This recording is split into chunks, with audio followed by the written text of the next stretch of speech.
के बारे में अध्ययन कर रहे हैं। इसमें से वस्तुनिष्ठ क्वेश्चन को हम लोग कर रहे हैं। तो इसमें से पहला क्वेश्चंस दिया हुआ है कि विद्युत धारा का सूत्र क्या होता है। तो विद्युत धारा का परिभाषा क्या होता है, आवेश के प्रवाह की दर को हम लोग विद्युत धारा कहते हैं। तो आवेश I = Q/T, एक सूत्र ये होता है आवेश के फॉर्म में, और दूसरा सूत्र जो होता है ओम के नियम से। ओम का नियम से हम लोग पढ़े थे V = IR। I जो होता है वो विद्युत धारा होता है। तो इससे हम लोग I का मान निकालेंगे तो ये हो जाएगा I = V/R। ये हम लोग विद्युत धारा का सूत्र पढ़े हैं।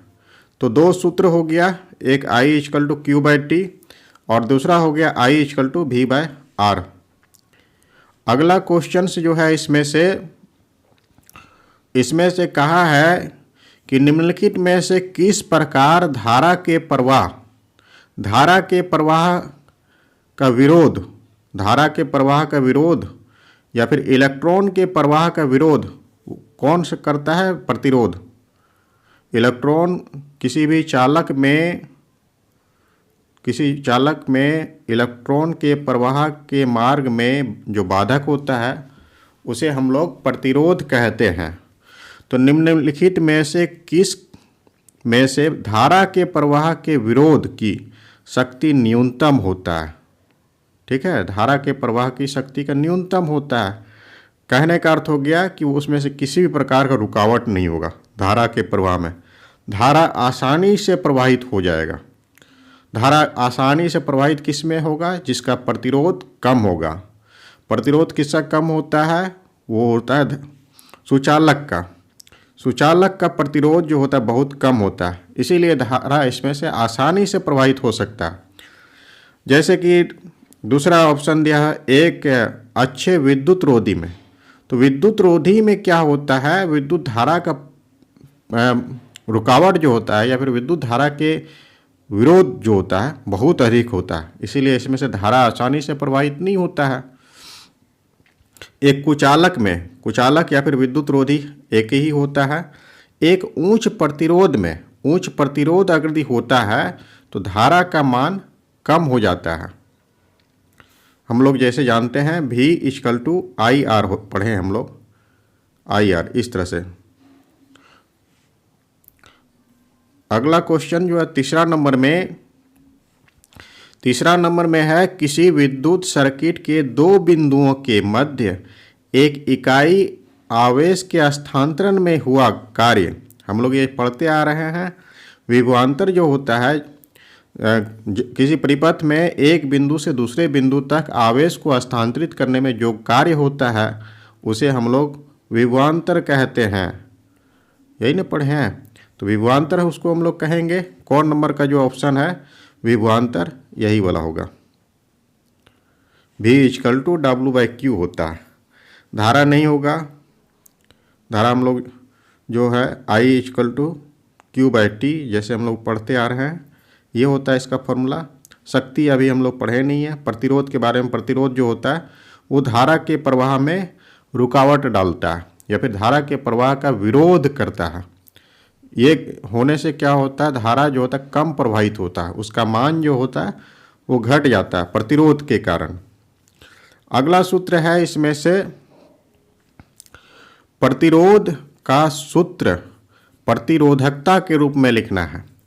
तो हम सभी कल पढ़े थे प्रतिरोध जो होता है वो लंबाई का समानुपाती होता है और फिर प्रतिरोध जो होगा वो अनुप्रस्थ काट का क्षेत्रफल का व्युत्क्रमानुपाती होता है। तो इस तरह से दोनों को जब हम लोग मिलाते हैं R = ρ। ठीक है, ρ/L/A ऐसे लिखे थे। नहीं, तो इसको जो हम लोग बराबर में बदलते हैं तो R यहाँ पर कुछ नेतांक लिखना पड़ता है जिसको हम लोग रो कहते हैं। इसी को हम लोग प्रतिरोधकता कहते हैं, रो को। तो रो का सूत्र क्या हो जाएगा, क्रॉस मल्टीप्लिकेशन करेंगे, ए का मान यहाँ पर चला जाएगा, आर है R इंटू ए हो जाएगा इस तरह से, और L को जो है फिर इस तरह से नीचे ले आएंगे, तो यहाँ पर रो बचेगा इस तरह से। तो प्रतिरोधकता के फॉर्म में प्रतिरोध का सूत्र जो होता है ये वाला हो गया। प्रतिरोधकता के फॉर्म में प्रतिरोध का सूत्र ये लिखना है। अगर ये प्रतिरोधकता का सूत्र होता तब हम लोग ये लिखते हैं, ठीक है, रो L बाय ए, जहाँ रो एक नियतांक है जिसे हम लोग प्रतिरोधकता कहते हैं। अगला क्वेश्चंस में किसी चालक का प्रतिरोध इनमें से किस प्रकार निर्भर नहीं करता है। प्रतिरोध के बारे में हम लोग अभी पढ़े। प्रतिरोध जो होता है वो लंबाई का समानुपाती होता है। अगर ये लंबाई को हम लोग बढ़ाएंगे तो उसका प्रतिरोध भी बढ़ जाएगा, और अगर ये प्रतिरोध बढ़ता है तो धारा का प्रवाह का विरोध अधिक होगा, जिससे धारा कम प्रवाहित होगा, धारा के प्रवाह में रुकावट आएगा। दूसरी बात पढ़े थे, आर जो होता है प्रतिरोध जो होता है वो उसके अनुप्रस्थ काट के क्षेत्रफल का व्युत्क्रमानुपाती होता है। इसका अर्थ हो गया कि अगर मोटा तार रहेगा उसका प्रतिरोध कम हो जाएगा, ठीक है, व्युत्क्रमानुपाती का ये अर्थ होता है। अगर मोटाई कम रहेगा तो उसका प्रतिरोध भी ज़्यादा हो जाएगा। मोटाई कम होने पर एरिया अगर कम होगा प्रतिरोध का मान ज़्यादा हो जाएगा। चालक के अनुप्रस्थ काट के क्षेत्रफल, इसका मतलब हो गया। और लंबाई के बारे में अभी हम लोग यहाँ पर पढ़े। और जो है हम लोग ओम का नियम में हम लोग पढ़े थे। ओम का नियम जो होता है उसमें से हम लोग पढ़े थे V और I का अनुपात जो होता है वो एक स्थिरांक होता है नियत ताप पर, ठीक है, ये होता है। तो इस पर भी निर्भर करता है प्रतिरोध जो है किसी चालक का, जैसे कि हम लोग ये भी जाने थे, चालक का अगर प्रतिरोध बढ़ जाता है, चालक का तापमान अगर बढ़ जाता है तो उसका प्रतिरोध भी बढ़ेगा, ये हम लोग पढ़े थे। यहाँ पर घ नंबर का जो है चालक से होकर प्रवाहित होने वाले धारा, इस पर निर्भर नहीं करता प्रतिरोध, ठीक है, धारा से इसका कोई संबंध नहीं होता, इसीलिए इसका आंसर जो होगा वो घ नंबर। अगला हम लोग क्वेश्चंस में इसमें से है इलेक्ट्रिक सर्किट। धारा नियंत्रक के बारे में हम लोग जानते थे। धारा नियंत्रक का संकेत जो होता है वो ऐसे करके था और एक तीर ऐसे था, धारा नियंत्रक। तो हम लोग देखे थे कि ये इसका कार्य जो होता है परिपथ में बिना विभवांतर में परिवर्तन किए धारा को नियंत्रित करने का कार्य करता है। तो हम लोग जानते हैं कि परिपथ में विद्युत धारा की मात्रा को वो विभवांतर के द्वारा घटाया या बढ़ाया जा सकता है। विभवांतर मतलब बैटरी या फिर सेल के माध्यम से। लेकिन जो है विभवांतर में कोई परिवर्तन नहीं करेंगे, फिर भी जो है हम लोग धारा को नियंत्रित कर सकते हैं, वो धारा नियंत्रक के माध्यम से। तो ये क्या करता है, इलेक्ट्रिक सर्किट में धारा नियंत्रक का प्रयोग प्रायः को परिवर्तित करने के लिए किया जाता है। तो किसको हम लोग परिवर्तित करते हैं, तापमान हो गया, प्रतिरोध हो गया, विद्युत धारा का परिवर्तित करने के लिए हम सभी धारा नियंत्रक का प्रयोग करते हैं। व्हीटस्टोन ब्रिज, हालांकि ये इंटर में हम लोग को जानना है व्हीटस्टोन ब्रिज के बारे में।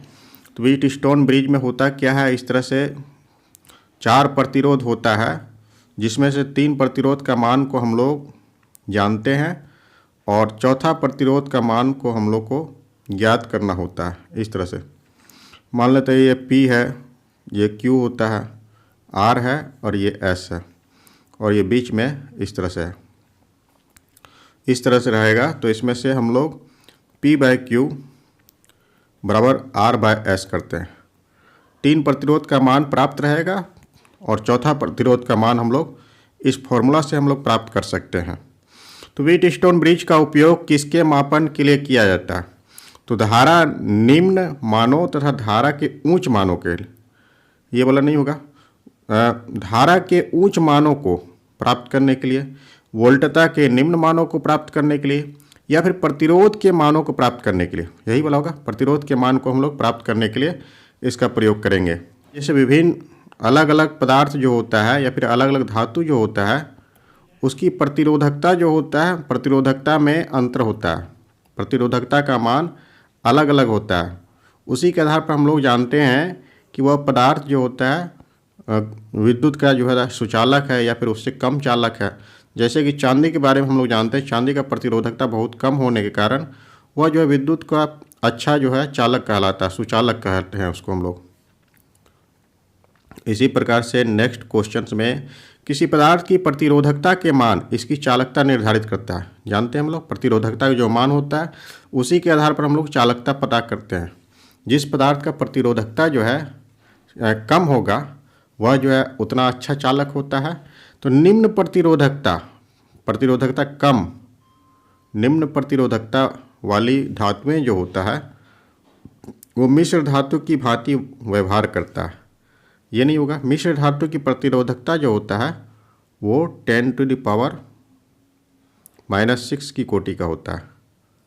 ठीक है, ये डिवाइड में करते हैं तो ये होता है इनटू, यहाँ पर समथिंग कुछ वैल्यू रहेगा मिश्र धातु का, और जबकि धातु का हम लोग लेते हैं 10⁻⁸, इसका अर्थ हो गया बहुत कम, ये हो गया उससे ज़्यादा। और जो है अच्छे ऊष्मारोधी की भांति व्यवहार करता है। ऊष्मा एक अलग चीज़ होता है जो चालकता के बारे में, ऊष्मा चालकता के बारे में होता है। तो सुचालक की भांति कार्य करेगा, सुचालक की भांति व्यवहार करता है। प्रतिरोधकता अगर अधिक कम रहेगा तो उसकी चालकता जो है ज़्यादा होगा, विद्युत का चालन की क्षमता उसमें से प्रतिरोध जो होता है बहुत कम होता है। अर्धचालक की भांति, अर्धचालक जो होता है इसका जो है प्रतिरोधकता का मान थोड़ा ज़्यादा हो जाता है। इसी प्रकार से अगला में विद्युत चालक की प्रतिरोधकता इस पर निर्भर करती है। तो पार अनुभाग का क्षेत्रफल, सभी दिए गए विकल्प, लंबाई, सामग्री, तो इसमें से सभी हो जाएगा। क्षेत्रफल पर भी निर्भर करता है। अलग अलग पदार्थ जो होता है उसका प्रतिरोधकता अलग अलग होता है। तो विद्युत चालक की प्रतिरोधकता जो होता है वो सामग्री पर निर्भर करता है। जैसे चांदी रहेगा, सिल्वर, उसका प्रतिरोधकता का मान कम होता है, इसीलिए वह विद्युत का अच्छा चालन करता है।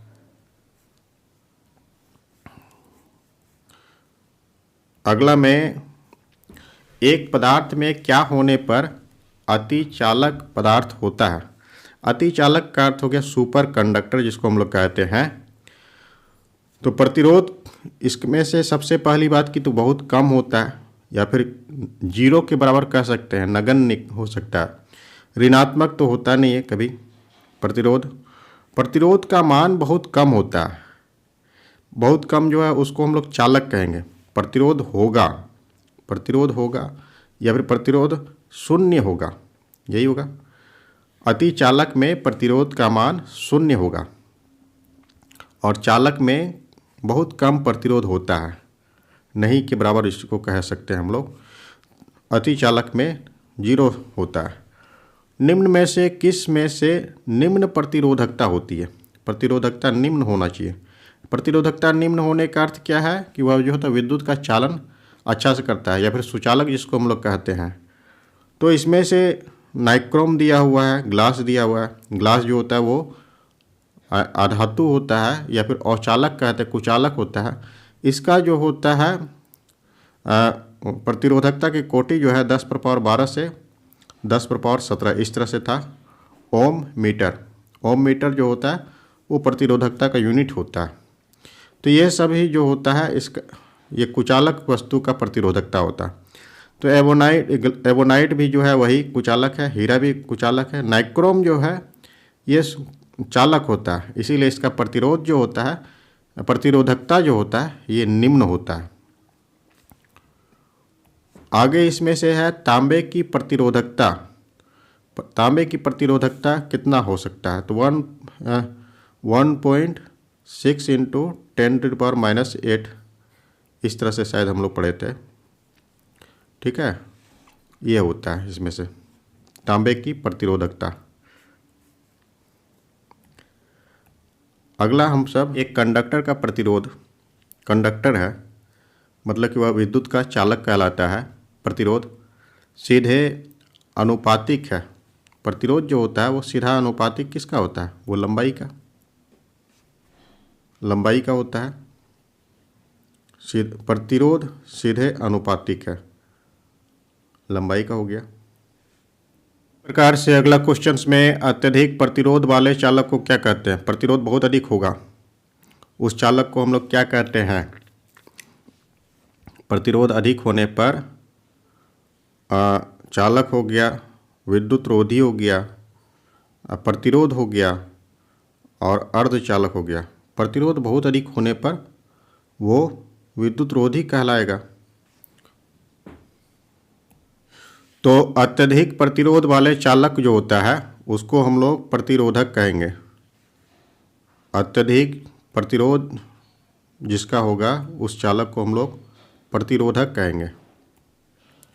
ठीक है, इसमें से विद्युत रोधी नहीं होगा क्योंकि विद्युत रोधी तो वो कुचालक ही होता है। तो इसका 100 नंबर आंसर हो गया। अगला है इसमें से ओम किसका ऐसा ही मात्रक होता है? ओम जो होता है, ओम जो होगा वो प्रतिरोध का ऐसा ही मात्रक होता है। प्रतिरोध का ऐसा ही मात्रक, जिसको हम लोग R से डिनोट करते हैं और इसका ओम का संकेत ऐसे होता है। प्रतिरोध होता है इसका। प्रतिरोध का सूत्र लिखना है तो प्रतिरोध का सूत्र जो है प्रतिरोधक के फॉर्म में हम लोग लिख चुके हैं और ओम का नियम से जो होता है V=IR होता है, इस तरह से।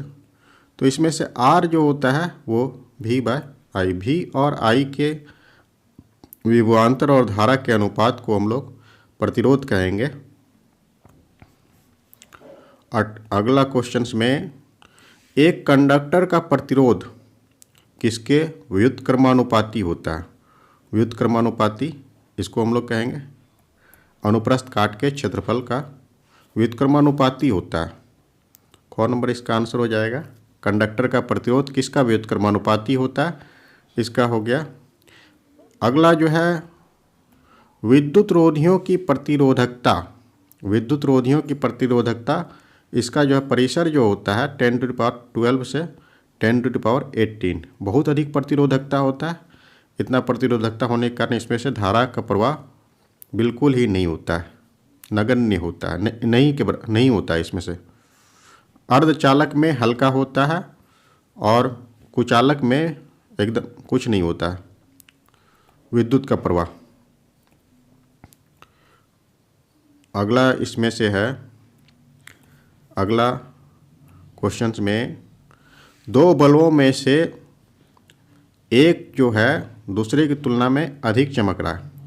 पहला वाला जो है वो अधिक चमकता है, ठीक है। तो पहला वाला अधिक चमक रहा है तो इसका अर्थ क्या हो गया? दूसरा वाला बल्ब में धारा का मान कम है। तो धारा का मान जिसमें से कम होगा, कौन से बल्ब का प्रतिरोध अधिक है? धारा का मान अगर अधिक कम होगा इसका अर्थ क्या है कि प्रतिरोध उसका उच्च है। कौन से बल्ब का उच्च प्रतिरोध है? तो बल्ब जो अधिक चमक रहा है उसमें धारा का मान अधिक है और जिसमें से जो कम चमकेगा, कहने का हो गया डिम बल्ब जो हो गया, जो कम चमक रहा है उसमें से धारा का मान कम है, प्रतिरोध इसमें से ऊंच है, इसीलिए इसका आंसर हो गया क नंबर।